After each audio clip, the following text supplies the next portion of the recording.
Hello everyone, আমি সুস্মিতা। আমার নতুন একটি ব্লগে আপনাদের অনেক অনেক স্বাগতম। আশা করি সবাই খুব ভালো আছেন, সুস্থ আছেন, আর আমরাও খুব ভালো আছি।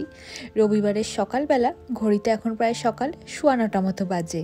আর ঘুম থেকে উঠে নিয়েই বাইরে এত সুন্দর ঝলমলে রোদ দেখে মনটা বেশ সকাল সকাল চনমনে হয়ে গিয়েছে। নালে হল্যান্ডের ওয়েদার তো একদিনেই আপনাকে শীতকাল, গ্রীষ্মকাল, বর্ষাকাল সব দেখিয়ে দেবে। তবে আজকে বৃষ্টি হওয়ার কোনো সম্ভাবনা নেই, এরকমই সুন্দর রোদ দেখা যাবে। তো দেখেছেন, আমার বাগানের টিউলিপ ফুলগুলো সুন্দরভাবে ফুটে গিয়েছে। বলেছিলাম না, সব আমাকে গোলাপি রঙের ফুল দিয়েছে, তার মধ্যে দেখতে পেলাম একটা আবার হলুদ রঙের বেরিয়েছে। যাক বাবা, দোকানদার হয়তো পুরোপুরি ঠকায়নি আমাকে। আর ছুটির দিন যেহেতু, আপনারা হয়তো সকলেই জানেন, ছুটির দিনে ব্রেকফাস্ট বানানোর দায়িত্ব রোহনেরই থাকে। আর ওই ব্রেকফাস্টের মধ্যে দুটো জিনিস খুব ভালো বানাতে শিখেছে, একটা হলো স্যান্ডউইচ আর একটা হলো এই চাউমিন। আজকে আবার বানিয়েছে হচ্ছে চিকেন চাউমিন। তো চাউমিন বানানো হয়ে গিয়েছে, তো ওর দায়িত্ব আপাতত শেষ। এর পরের দায়িত্বটা হলো আমার, সেটা হলো প্লেটের মধ্যে বেড়ে নেওয়া। তো দুজনের জন্য দুটো প্লেটের মধ্যে চাউমিন বেড়ে নিয়েছি, ওপর থেকে একটু শশার কুচি, পেঁয়াজের কুচি আর সস দিয়ে দিয়েছি। এবার তাহলে চলুন সকালবেলা টিভি দেখতে দেখতে ব্রেকফাস্টটা সেরে ফেলি। হয়তো 2 থেকে 3 হওয়ার জার্নিতে এটাই আমাদের দুজনের জন্য লাস্ট উইকেন্ড, তাই সময়টা একটুখানি বেশি ভালো মতো করে কাটাতে চাই। তারপরে বেবি হয়ে যাওয়ার পরে হয়তো তাকে নিয়ে বেশি ব্যস্ত হয়ে যাব, দুজনের সাথে কথা বলার হয়তো অতটা সময় পাবো না। আর উইকডের চেয়ে উইকেন্ডে আমরা এত ব্যস্ত থাকি, তো কালকে ঠিক করেছিলাম যে শনিবার ঘরের এবং বাইরের সব কাজগুলো করে রাখবো, রবিবার একটুখানি ফ্রি থাকবো। আর যেহেতু ওয়েদারও বেশ ভালো দেখাচ্ছিল, তাই ভেবেছি রবিবারে দুজনে মিলে একটুখানি পিকনিক করে ফেলবো। আগে তো উইকেন্ড হলেই আমরা শনিবারে ঘরের সব কাজকর্ম সেরে নিয়ে রবিবারে বাইরে বেড়াতে চলে যেতাম, কিন্তু সেটা যখন এখন সম্ভব হচ্ছে না, তাই চেষ্টা করব আশেপাশে কোনো পার্ক রয়েছে সেই পার্কে গিয়ে লাঞ্চটা একসাথে করার। তো চাউমিন খেয়ে নেওয়ার পরে রোহন আবার এক বাটি ভর্তি করে আমাকে ফল কেটে নিয়ে এসেছিল। তার মধ্যে দেখতেই পেলেন কিউই ছিল, ব্লুবেরি ছিল, কমলা লেবু ছিল আর খেজুরও ছিল। আমি পুরো প্রেগনেন্সি জার্নিতে প্রচুর পরিমাণে সবজি আর এইসব ফল খেয়েছি। তো যাই হোক, সকাল থেকে বরের সেবা নিয়ে নেওয়ার পরে এখন মাঠে আমার নামার পালা। মানে দুপুরের খাবারটা আমি তৈরি করব, তার আগে রোহনকে একটুখানি চা দিয়ে দিই, ওই চায়ের মধ্যে গ্রিন টি খাবে, আর আমি এদিকে আবার আপেল সিদ্ধ খাবো। ওই বেবির ওয়েট একটুখানি কম বলছে এখানে।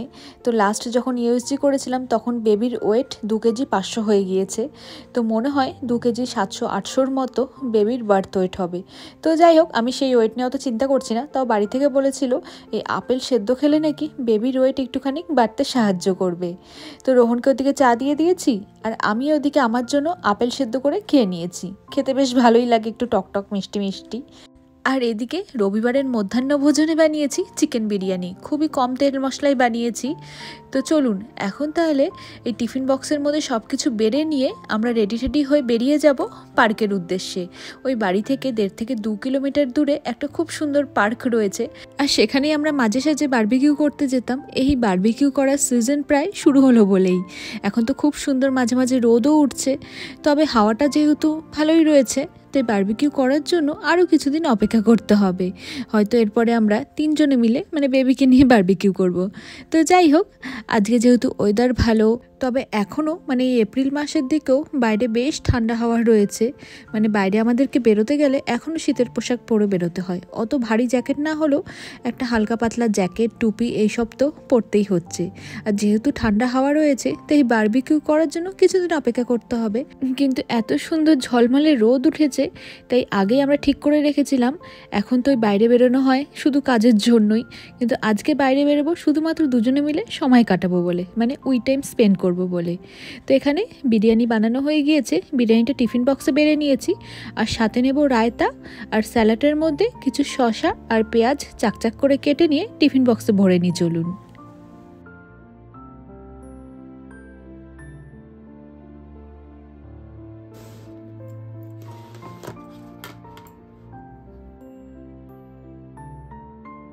আর যেহেতু গরম একটু একটু করে শুরু হচ্ছে, সেজন্য গরমের ফল হিসেবে বাজারে এখন বেশ সুন্দর লাল লাল তরমুজও পাওয়া যাচ্ছে। এত মিষ্টি তরমুজগুলো যে বাজারে দেখতে পেলেই নিয়ে চলে আসছি। এই তো গতকালই বাজার থেকে 1 পিস তরমুজ নিয়ে এসেছিলাম। মানে এখানে বিশাল বড় বড় তরমুজগুলো কেটে কেটে পিস হিসেবে বিক্রি করে, প্রায় 2 কেজির মতো একটা পিস ছিল, সেটা নিয়ে এসেছি। আর কাটা তরমুজ তো বেশি দিন ফ্রিজে রাখলে পরেও থাকে না, তো আজকে ভাবলাম বিরিয়ানির সাথে কিছু তরমুজ কেটে নিয়ে নিই, ওই দুপুরে খাওয়ার পরে ফলটা খাওয়া যাবে। তো এখন তাহলে আমরা রেডি হয়ে গিয়েছি দুজনে, চলুন বেরিয়ে পড়ি। ভেবেছিলাম হেঁটে হেঁটেই চলে যাব। ওই বাড়ি থেকে প্রায় 1.5 থেকে 2 কিলোমিটার দূরে অবস্থিত পার্কটা আগেই বললাম।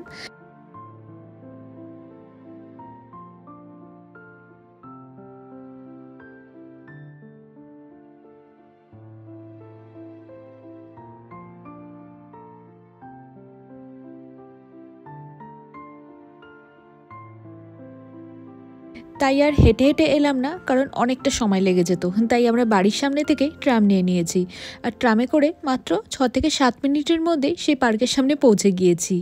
আর এসেই দেখতে পেলাম আমাদের মতো প্রচুর লোক পার্কে এসে এমনি রোদের মধ্যে বসে রয়েছে, শুয়ে রয়েছে। তো আমরাও এরকম একটা বিশাল বড় গাছ দেখে ওই বাড়ি থেকে চাদর নিয়ে এসেছি, সেই গাছের তলায় এখন চাদর পেতে চলুন বসে নিয়ে বিরিয়ানিগুলো প্লেটের মধ্যে বেড়ে নিয়ে খেয়ে ফেলি। আর সাথে করে আবার ফ্রেশ অরেঞ্জ জুসও নিয়ে এসেছিলাম। আর এই প্রেগনেন্সির 9 মাসে এসে জানেন আমার পেপসি, কোক এইসব খেতে ইচ্ছে করে, জুস খেতে ইচ্ছে করে। তো কোক বা সফট ড্রিঙ্কস আমি কিচ্ছু খাইনি, কিন্তু জুসের মধ্যে ওই দোকানে যে জুসের বোতলগুলো পাওয়া যায় সেগুলো খাই না, কারণ চিনি মেশানো থাকে। তবে ওই সুপার মার্কেটেই গোটা গোটা অরেঞ্জ রাখা থাকে, সেখান থেকে জুস বের করে আনা যায়, তো সেটাই আজকে নিয়ে এসেছি। তাহলে এখন প্লেটের মধ্যে বিরিয়ানি সব কিছু বেড়ে নিয়ে আর তো আমার তর্স হয়েছে না, এত খিদে পেয়ে গিয়েছে, ঝটপট করে খেয়ে নিই চলুন।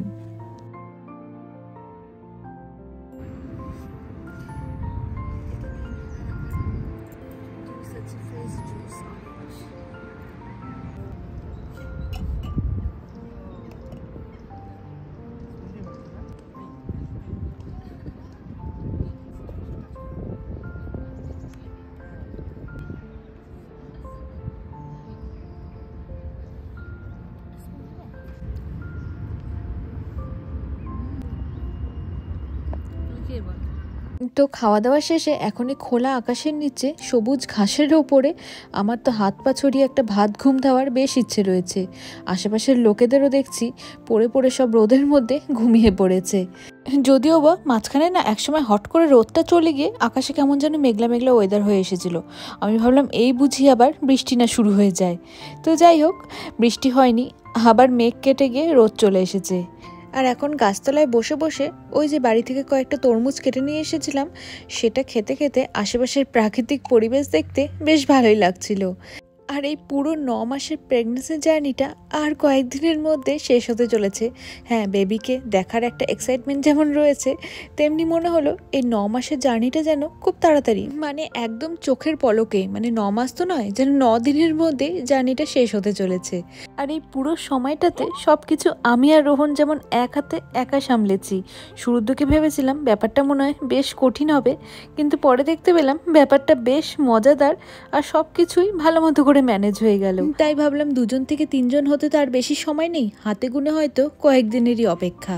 তাই এই শেষ কটা দিন নিজেদের জন্য সময় কাটানো আর নিজেদেরকে একটু স্পেশাল ফিল করানো খুব দরকার। তাই তো এইভাবে আজকে পার্কে পিকনিক করতে চলে এসেছি। তো এরই মধ্যে আমি আবার 1 ঘন্টার মতো ঘুমিয়েও পড়েছিলাম। যখন ঘুম ভাঙলো তখন প্রায় বিকেল 6টা মতো বাজে।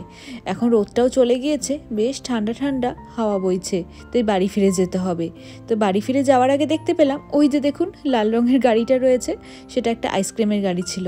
আইসক্রিম খেতে ইচ্ছে করছিল, তো ওই ভ্যানিলার কোন আইসক্রিমটা নিয়ে এসেছি।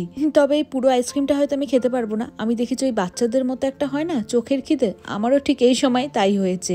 আইসক্রিম খেতে ইচ্ছে করলো, ওই অল্প একটু খেয়েই হয়তো আর ভালো লাগছে না। তো এই সময় এরকম প্রচুর খাবার রয়েছে আমি দেখেছি, খেতে ইচ্ছে করে, কিন্তু যখন হাতের সামনে পাচ্ছি তখন আর বেশি খাওয়া যায় না। তাই একটুখানি খেয়ে আইসক্রিমটাও রোহনকে দিয়ে দিয়েছি। আর এখন এই আইসক্রিমটা শেষ হলে পরেই আমরা আবার ব্যাগপত্র গুটিয়ে ট্রামে করেই বাড়ি ফিরে যাব। আর ব্লগটা এখানে শেষ করছি। সবাই খুব ভালো থাকবেন, সুস্থ থাকবেন, আবার দেখা হবে নতুন একটি ব্লগে। ততক্ষণের জন্য বাই বাই।